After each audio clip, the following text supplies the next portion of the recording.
Hello and welcome to the Hume podcast from and Lowell. For those of you who don't know us, Hume is a recruitment training business co-founded by myself, Ed Khan, and Laura Hopes. And each week we're going to be giving you 10-minute snippets into our world of recruitment, tips and tricks to help you on your journey as an agency recruiter, and hopefully some laughs along the way too. We hope you guys enjoy.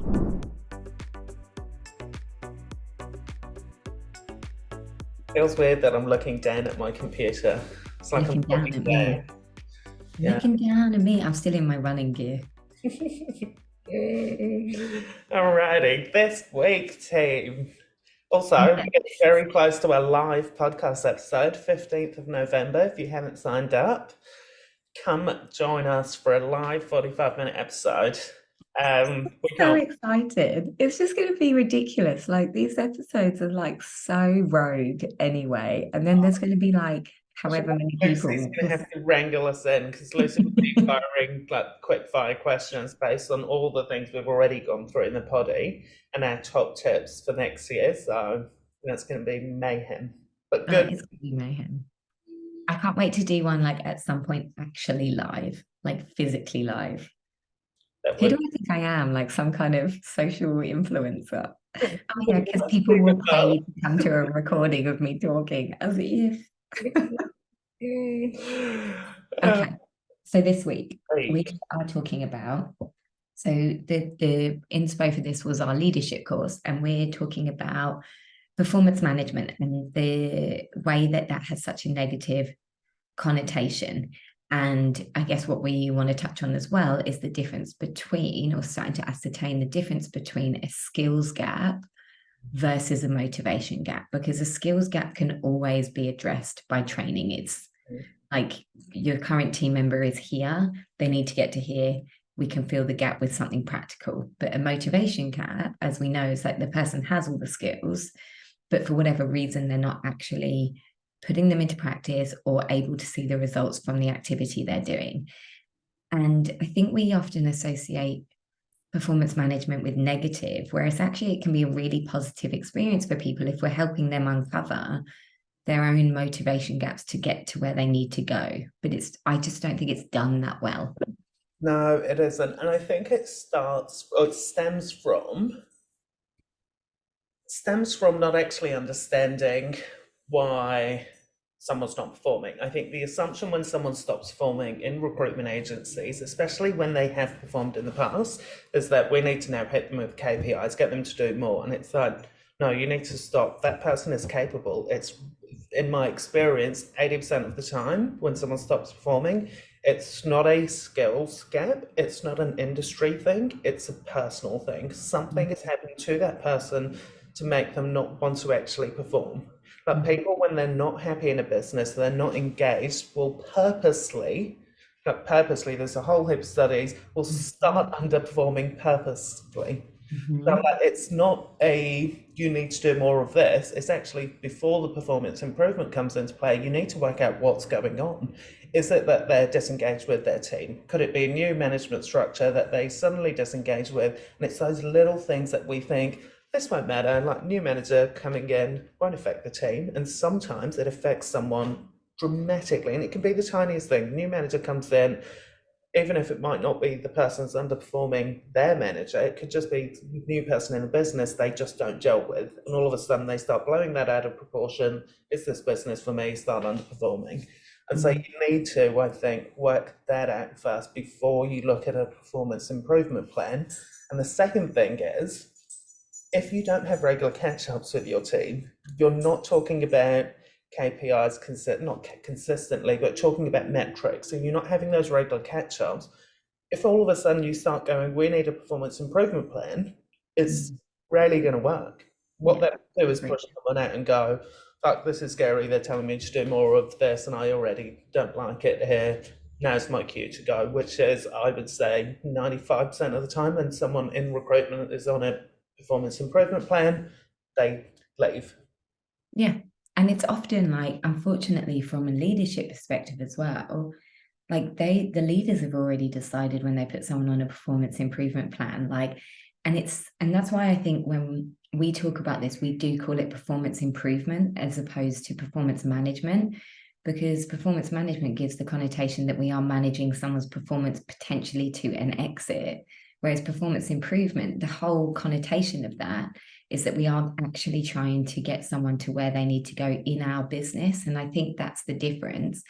And I think you're so right. Like, if you don't have any container of safety, structure, boundaries around someone, and then they're put on performance management and they're being really metrics managed, they're being micromanaged essentially. And so for someone who's been allowed pretty much free reign to then go on to, like, it's really demotivating and disheartening.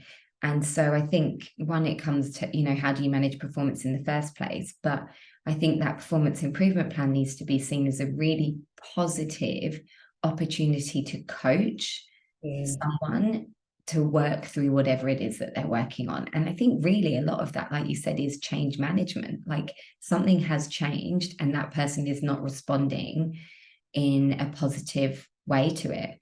And coming back to your point, it's 35% of people who are feeling demotivated at work will consciously lower their output because they're not engaged. So it's a conscious decision for 1 in 3 people to go, well, I'm not going to do this, or I'm not working as hard, or I'm not doing this. And so there's so much tied up in this. And I think that it's trying to find a balance between the structured performance improvement process, because you absolutely have to have one. And from an HR perspective and the legal perspective, you absolutely have to have one anyway.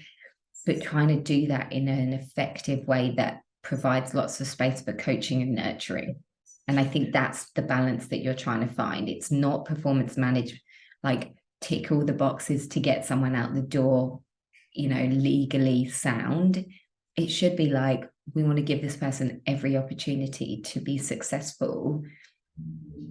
We're focusing on improvement rather than management. So true. And so I think, I mean, as recruitment agency owners, so many of them look, I think, and I've fallen foul of this, look externally, just get better consultants. And it's like, no, work with what you've got. I mean, we talk about this in BD training, you need to start with what you've got, because often that's where the biggest wins are.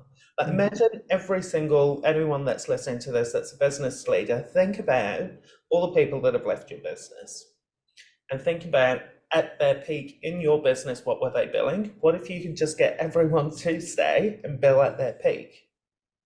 Your business would be worth 2-3 times more than what it is now. And the opportunity cost, like, we know how time consuming it is to hire experienced talent. And then we know how long it can take them to get up to speed, even though they're experienced. Like, we're talking tens and tens of thousands of dollars. And so I think we often press go on a performance improvement plan when it's already lost. I think that's it's like the last stage in the process. And so there needs to be this proactive focus on how we measure and manage performance. Do you have monthly one-to-ones in place? Do you have quarterly reviews? Do you have a career pathway with competency frameworks and targets for people, like a really clear-cut pathway? Do you do a regular skills gap analysis so that you are focusing on upskilling your people? Are those monthly kind of coaching check-ins so that you can start to uncover when someone maybe isn't happy or there's some kind of motivation barrier or a block? Like, it comes with proactive management to start with.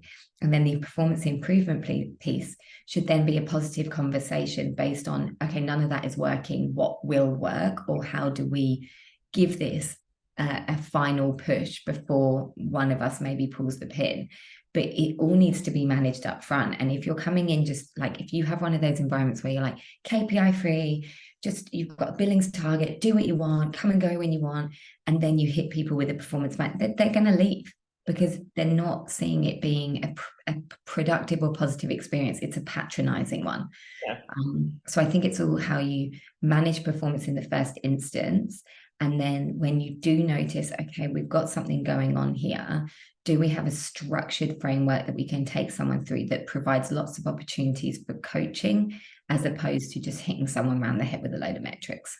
100%. And this ties in with our KPI episode. This is why they're so important. If you're not tracking performance, and if all you're doing is looking at the dollars and they drop off, you've got nothing to measure against to go, hey, Laura, I just wanted to catch up. We're obviously not seeing the end result, but let's work together and work out what we should be adjusting to.